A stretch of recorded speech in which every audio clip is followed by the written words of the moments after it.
Good evening all, and welcome.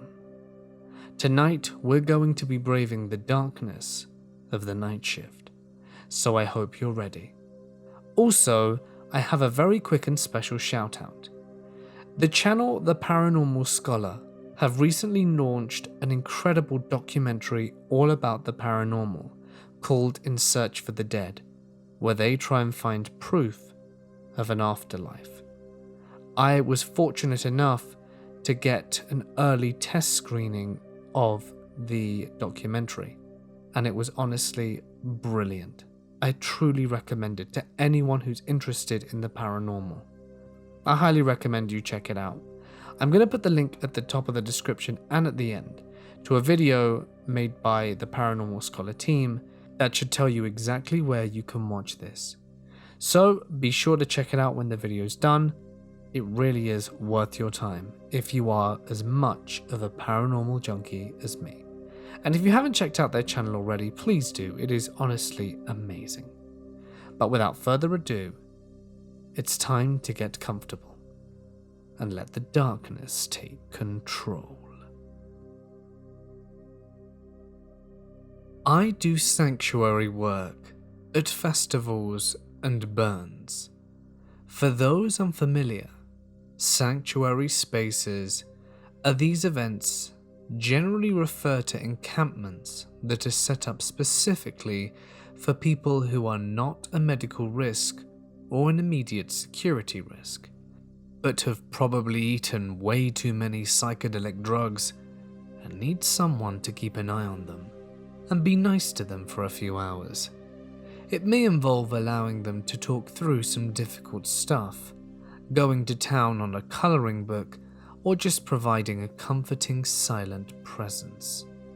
Trip sitting can be a thoroughly rewarding experience. The team I work with sets up a large, elegant domed tent at events that is open for anyone who needs a break from the festival environment, which can obviously be overstimulating at times. We also usually have a few smaller tents intended for people who may need to be escalated and not too keen on being around groups. However, on the weekend in question, we grossly underestimated attendance numbers and did not bring the small tents. This will be an important detail later on. I was assigned to the late night shift, 4 AM to 8 AM, on both the Friday night and Saturday night of the festival. There was a small and low-key crowd in the tent on Friday night, mainly folks just chilling and talking quietly, appreciating the music in the distance, and I took a brief note of one fellow in there who seemed ordinary enough. He wasn't speaking and his eyes were quite enlarged, but that is not out of the ordinary for guests. He appeared content keeping to himself, so I didn't interact with him much. For some reason, I had recurring thoughts about the guy the next day. It was a small festival, and I saw him walking around a few times with those same dilated eyes and tightly clenched jaw, always by himself. Now this isn't necessarily a red flag at the time, except this happened to be a festival where a lot of people knew each other, and the telltale signs of tripping tend to wear off after about 8 hours. Each time I noticed him, I grew increasingly uneasy, but dismissed it as irrational paranoia and went about my fun. Saturday night rolls around, and I was excited to catch the set of a DJ I liked before my next sanctuary shift. As I was boogieing, I saw the bug-eyed dude about 10 feet away, staring straight ahead, with that same static expression and 1,000-yard stare. Irrational or not, I felt the need to create more distance between us and quickly moved to a different part of the crowd. No sooner had I done that and resumed my dancing, did I look to my left, and there he was, now 5 inches from my face, eyes like saucers, exclaiming, "Hi!" I was so startled that I booked it way from the stage area and thankfully bumped into a friend who helped me laugh it off. 4 AM rolls around and I'm sharing this story with my co-staff, whom I consider good friends and colleagues. The person in question is called G-Man, and not a minute after I finish recounting my "what a creeper" anecdote, a golf cart rolls up like clockwork, and out of it steps guess who, googly eyes? Normally our golf cart transport comes to us via the medics or security team, and they'll fill us in on what they can about the person who needs help.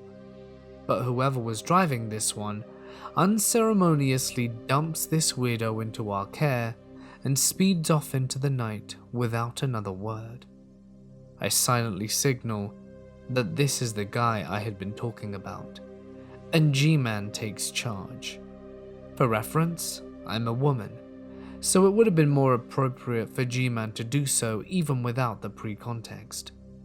Googly Eyes says he needs to use the bathroom, so G-Man escorts him to the Porta Johns, only to come back alone 10 minutes later. Turns out the googly-eyed man was making lewd comments to the women in line for the Porta Johns, and when G-Man tried to gently redirect him, he decided he was tired of male company and told him to piss off. We never force people to stay at the sanctuary, and G-Man was visibly irritated by the encounter, so it seemed for the best. Case closed. Right? We decided to check in with one of our homies in security just for due diligence, and it turns out they'd already spoken with the dude. I can't recall why, but it was for a minor infraction. The moment our conversations wrap up, 2 things happen at once. 1. A couple of my friends arrive escorting a young, half-nude woman to the tent, so I immediately spring to action. And 2, our friend Googly Eyes takes this opportunity to reappear out the darkness like damn Beetlejuice. He hasn't done anything severe enough for us to ban him from the sanctuary, since we deal with people in altered states. The threshold for bizarre behavior is very high, but as I mentioned earlier, we were also lacking from the privacy of our smaller tents. The young woman probably would have benefited from some time in one anyway, given her condition, but I particularly didn't want Googly Eyes anywhere near her. With both of them now here in the same sanctuary space, I did my best to create a physical boundary discreetly as possible. My 2 friends, both female, stayed with us for a little bit, while trying to make her feel at ease. She was alert, but non-verbal, and had been distressed and distorted when they found her. Googly Eyes immediately starts inching closer to us, intermittently butting into our conversation, his tense jaw stretched into an unsettling grimace. I can practically feel him eyeing all of us up, especially the girl we were trying to take care of, who was still rather exposed from the waist up. At this point, G-Man and our shift leader, who had been roaming around the grounds until then, who we'll call B-Money, and another male team member who is off shift but hanging out in the space, are there. G-Man, who has an eye on the situation, but can't do a whole lot at this point because Googly Eyes has already flared up at him, and intervening could have exasperated matters. Nevertheless, I'd had enough of him for the night, and quietly go over and tell the guys that I'm uncomfortable. B-Money is a pro at this kind of work, and immediately develops a plan. He approaches Googly Eyes and gives him a series of odd tasks. "Hey man, can you inspect this rock for me? Hi friend, can you watch this sage stick?" Googly Eyes is clearly struggling with these complicated instructions, and asks B-Money to leave him alone. B-Money says, "That's fine dude, no worries, but first, can you arrange these colored pencils?" At last, Googly Eyes gets flustered and huffs off, and every muscle in my body relaxes. We have a lovely remainder of our shift, chatting and doing art until the sun comes up. We even get our other guests to laugh a little bit, and by dawn, she is able to talk and walk back to her campsite independently. Sunday Fun Day on the last day of the festival is magical, but I'm wrecked by afternoon and drive home to decompress. The word on Facebook come Monday is that someone was taken into custody by local law enforcement on Sunday evening in connection with some thefts that had been taking place over the weekend. But I didn't get the full story until a couple of weeks later, when a team member of ours does a debrief. Turns out that a number of tickets had been hustled and sold at a discount to locals near the festival property, which happens to be in an area of the rural south, where you paddle extra fast if you hear banjos. In other words, some tickets wound up in the hands of folks who were not there for the music or the yoga worship. One of our team members had to run off to some Duck Dynasty extras who showed up at our sanctuary looking to get some, demanding to know where them topless women were at. If you haven't already guessed, one of those discounted ticket holders happened to be Googly Eyes, who also turned out to be the guy that got arrested for some of the robberies. Once apprehended by festival security and turned over to county police, they also discovered that he was on meth, hence the eyes and jaw, and was in possession of a handgun, presumably the whole time he was lurking in the sanctuary. Googly-eyed man, get your stuff together, and let's never meet again. I am a woman that works night audit at a small hotel property in a small-ass town. I'm used to working alone, and it takes quite a bit to scare me or freak me out. I have dealt with domestic disturbances, hostile homeless men twice my size, and helped get rid of the prostitution problem on our property over 2 years ago. So when I say that this man really creeped me the hell out, know that it means a lot. Let's start from the beginning. What is it with this week? Every night has been some other dumpster fire for me to put out, but oh boy does tonight's particular creeper take the cake. So I'm sitting at the desk browsing Reddit as you do, when a guest heads my way from the first floor rooms. I don't think much of it. He gets up to me and picks up a brochure from our rewards program and starts asking me about it. It's legit my job to answer these questions, so he starts his questions standing catty corner to me and ends up right in front of me. He says thanks and leaves. Was he kind of awkward? Yes, but not anything I haven't dealt with before. 5 to 10 minutes pass, and here he comes again. This time saying that a friend of his is supposed to come and collect him, and wants to know if anyone has come by asking for him.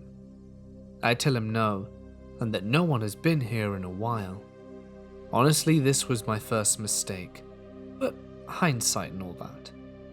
He paces back and forth in the lobby for a few minutes, before asking if he can stand to the side of the front desk, almost right next to me, as something was wrong with his neck and he couldn't see out of the door properly.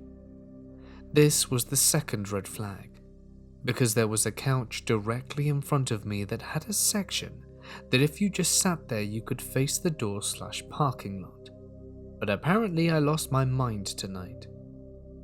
I reply with, I guess, and he stands there and starts asking questions about his room, saying that he was supposed to be transferring to a suite tomorrow, and we are an all-suites property. I say I didn't know anything about that, but asked for his last name to check, but he wouldn't tell me. He kept mouthing something at me, and then whispering something just barely audible, It really seemed to me that he wanted me to lean in to hear what he was saying, but there was no way I was going to do that. By this point I was already uncomfortable and just stared at him, telling him several times that I am hard of hearing and that he will need to speak up. When that didn't work, I asked him for his room number so that I could look it up that way, and he said he couldn't remember. Okay.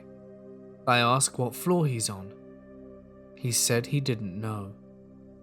Now, I watched him come from the first floor rooms, and I knew he was staying down there. I just wasn't sure which room he was in.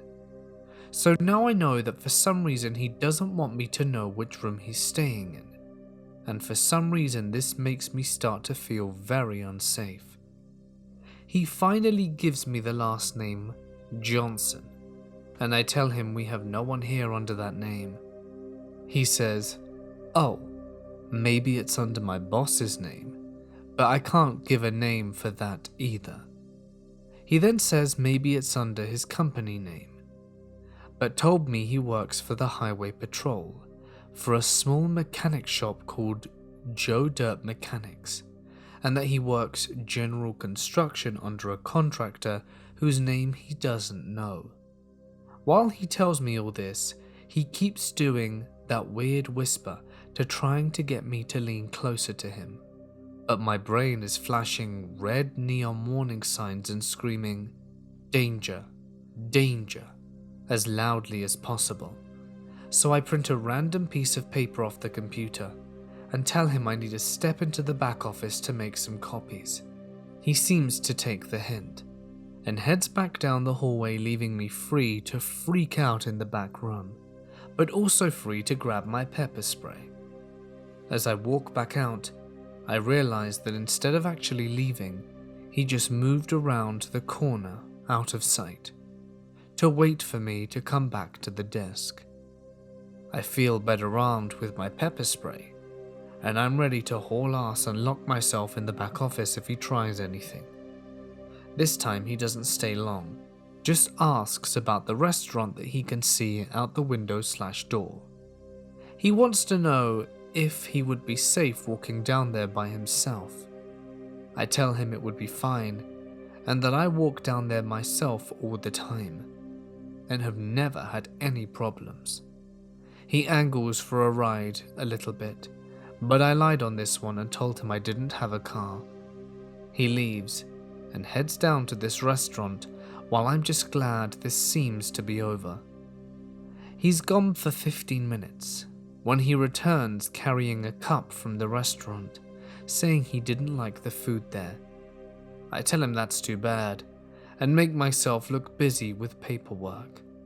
He seems to take the hint and leaves again. By this point, every interaction with him has left me feeling more creeped out and unsafe than the last, and I start texting my husband to let him know what was going on. The next/last time I saw him last night, I heard him coming down the hall because he was on the phone, and when I looked up he was staring at me really intently, so I gathered some papers and went into the back office to avoid him. I heard him pass the desk and go out the doors, so I peeked into my manager's office to see him standing at her window, peering in trying to see me from there. I called my husband at that point and told him to get his ass up here because I couldn't do this anymore.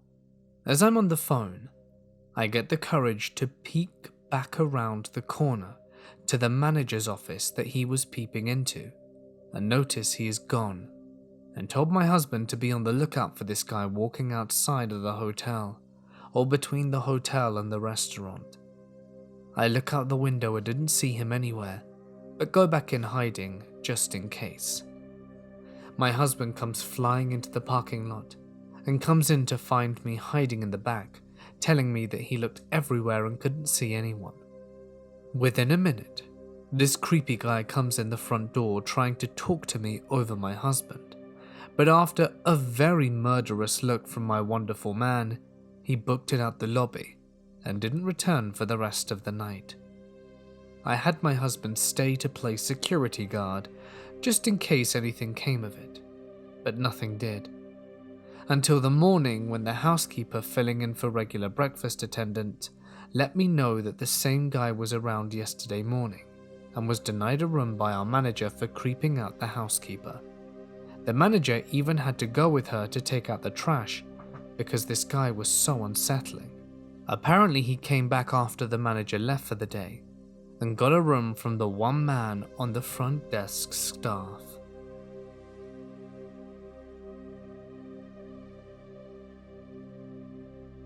I worked the night shift at a gas station, and it was in a neighborhood that was directly across the street from an assisted housing complex for Section 8 people.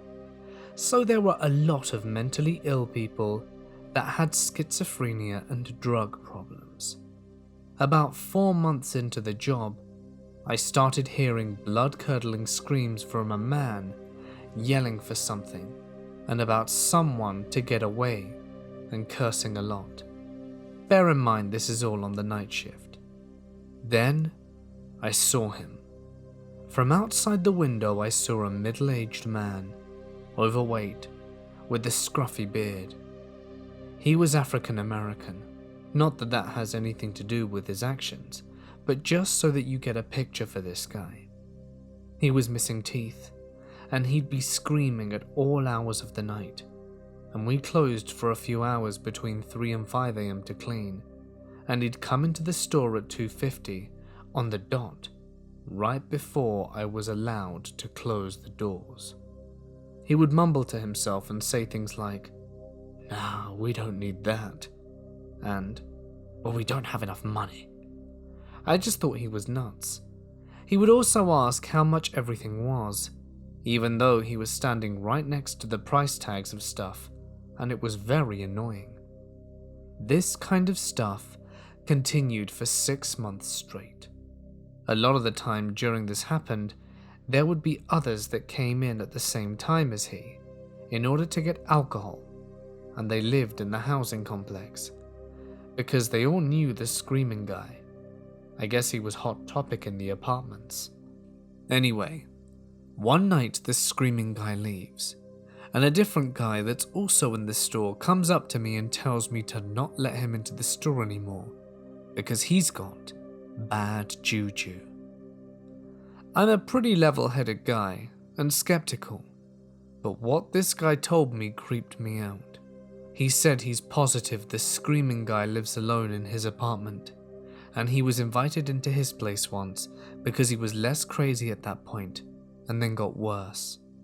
The dude tells me that when he was in Crazy Guy's apartment, that he would feel like someone would pop out at any moment, and that he felt like he was being watched, and it felt like a very negative place to be in.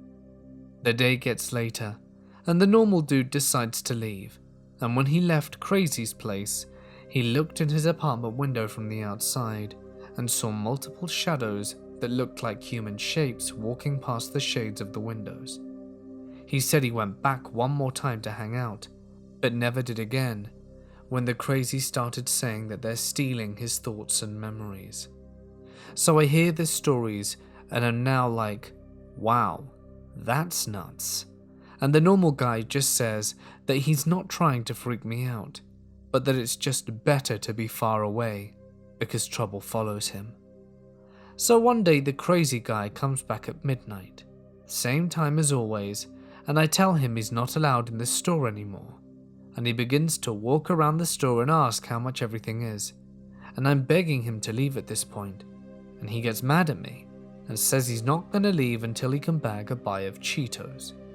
So I sell them to him, and it's around 3:03 a.m. at this point, and he picks up the chips and says, "They see you now.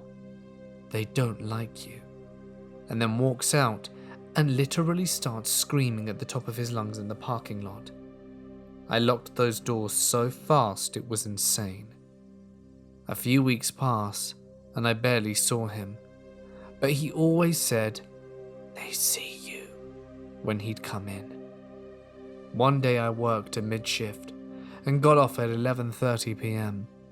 I clocked out and started walking down the street to my house, and I see the crazy guy sitting on a chair on the second story of the apartment complex, outside what I assume is his apartment. And I see him in the chair, and then I look at his window, and the curtains are closed. But I saw 3 human-shaped silhouettes like solid shadows right up against the window, and the hairs on the back of my neck stood up when I remembered the story the guy told me. I ran home so fast, I thought I was going to break the sound barrier.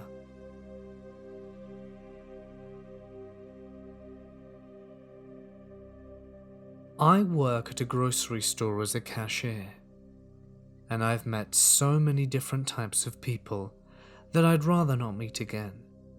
But this one takes the cake for sure. The store I work at is open 24 hours, and this was one of the first times I had to work the night shift. Most people don't do grocery shopping past 10 PM, so night shifts are usually just one cashier and one manager. My manager was in her office, and I was on my phone trying my best to stay awake. Since I don't usually work night shifts, I was struggling a little bit more once it hit me about 12:30 AM. It wasn't busy, and the parking lot was desolate except for my car, my manager's car, and another car sitting by the line of shopping carts. The car was running with the headlights off, but with the interior lights on, and a fairly large bald dude sitting hunched over with his hands firmly holding the top of the steering wheel and staring inside the store. I was very startled by this because of how eerie and creepy it felt. After a few seconds of me staring back at him, he turned his car off and the interior lights and got out of the car. He started walking around to grab a cart.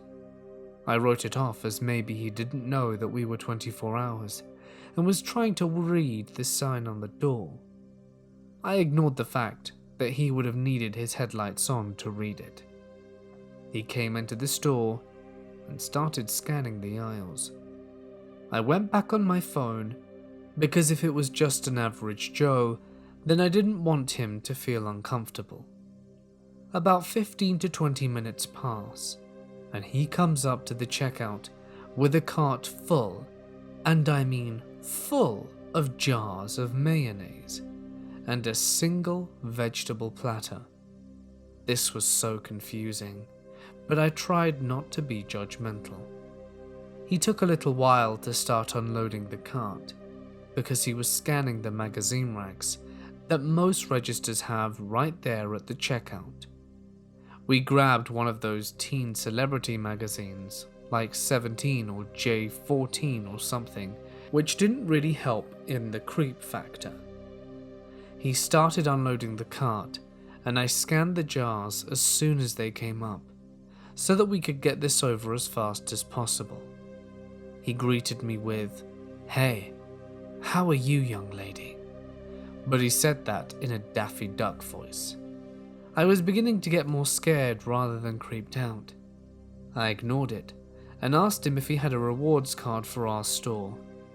He said no in a normal voice, and I gave him the total of his transaction, and he fumbled around in his pockets for his wallet. He asked me if I liked his impression and if it was good. Honestly, the impression was pretty spot on, which is why it was freaking me out so much. I told him that it was good, while trying to stay polite and calm. He handed me some cash, and I opened the register to get his change.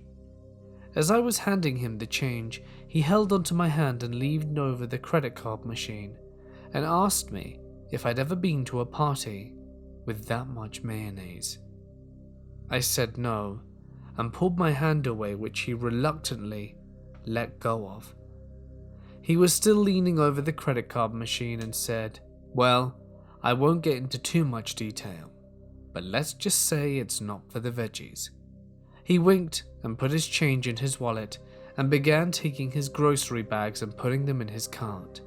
He began acting like he was in pain, and asked me to help him put the bags in his car. I was not about to do that because this guy was beyond creepy. I told him that I wasn't allowed to leave the register because I was the only one working. He tried to push it, but I told him again that I wasn't allowed to leave.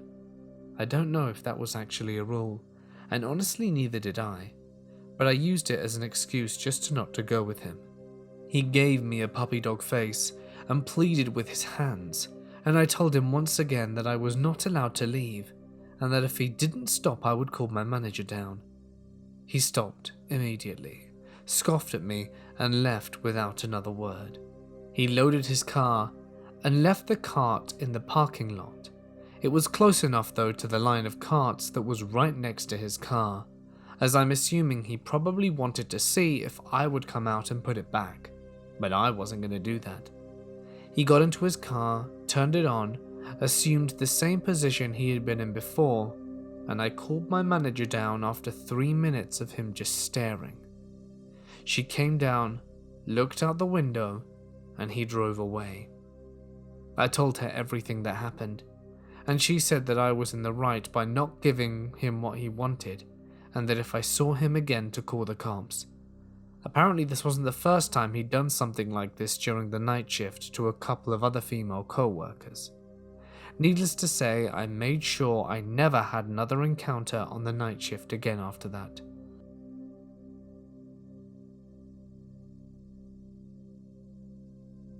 When I was in my early 20s, I worked in a living group home for mentally disabled adults, most of which were low functioning. Really hardcore stuff. The house had been built in this company for years, and there had been several deaths that had happened there. It was just a normal house, and no one would ever know driving past it on the street. It was very homey and comfortable, and the staff there and myself made sure to keep it that way. Plot twist. I began working the graveyard shift by myself right after starting as a direct support professional. I would work from 9 PM to 7 AM alone. At 7, I would have another DSP show up and help me to send them off to the day program. After my first week, I began avoiding doing clients' laundry overnight. The laundry room was in the basement and would always give me an uneasy feeling. I'm a 6-foot-tall, 300-pound 20-year-old covered in tattoos, mind you, and I started to stay late off the clock to do the client's laundry after my shift. After doing this a couple of times, my co-worker, whom I replaced on the graveyard shift so that she could go to days, took notice and asked me why I had been staying late to do laundry. I told him why, being very embarrassed, and he just smiled and laughed. He proceeded to tell me he was also doing the same thing, and told several family members he worked at this particular location for years. He told me about once going down into the basement and falling halfway down the stairs. He said that he could never know for sure, but he always felt like he had been pushed. Since then, him and no one there in his family would do the laundry at night. He then told me about all the experiences he and others had there, and as weeks went by, working, there was always somebody causing a ruckus, and I never really felt alone at night. The first time I saw something was a normal sight. I was watching Comedy Central while cooking their lunch for the next day in the kitchen. All their bedrooms were in the back hall of the house while I was cooking, and I had opened the fridge, and someone walked through the hallway to the bathroom. I paused what I was doing, put on a pair of gloves to go assist in a brief change or help the client use the toilet. So I get my gloves on and walk there to the bathroom. But the light's off. There's no one there. So I start talking to the client, saying things like, "Hey, where are you?" I go and open the door. Her and her roommate are asleep. So I go and check the boys' room and they're asleep too. That's weird.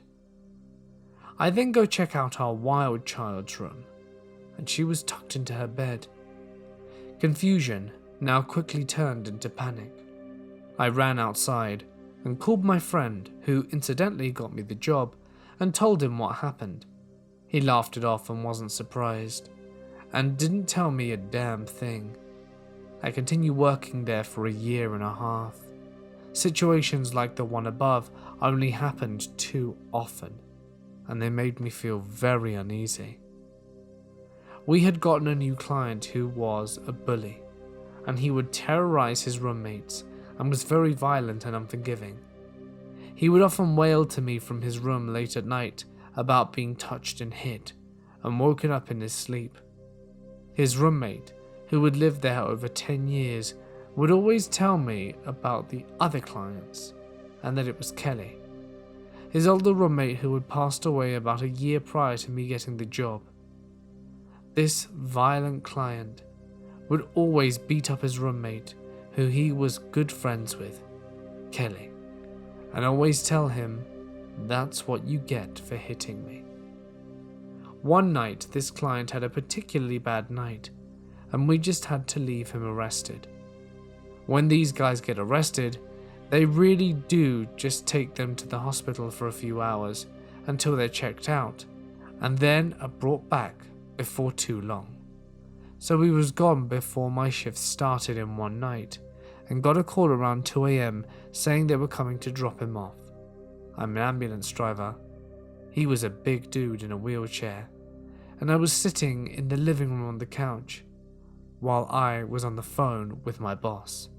Right after I got off the phone, a client came into the kitchen and asked who I was talking to. I told her it was Terry, and that I was going to be heading home soon.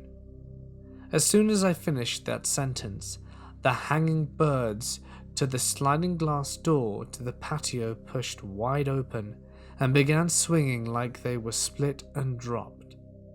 I looked at the crazy client who was in the kitchen, and she just laughed and said, "Ooh, you," and walked away. I stayed there for a year and a half and was never in a position where I felt truly in danger, but I'm pretty sure I was always on eggshells there.